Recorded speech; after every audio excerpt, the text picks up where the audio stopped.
என்றால் எவரெஸ்டா இரு தாண்டா, மரம் என்றால் அணிவேரா இரு தாண்டா.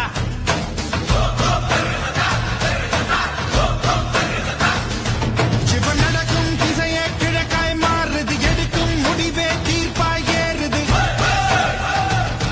இவன் எழுந்தால் இடியின் முழக்கம் கேட்குது, நடந்தால் எதிர்க்கும் பயத்தால் வேர்க்குது. பூவாக இருந்தவன் உள்ளானான்.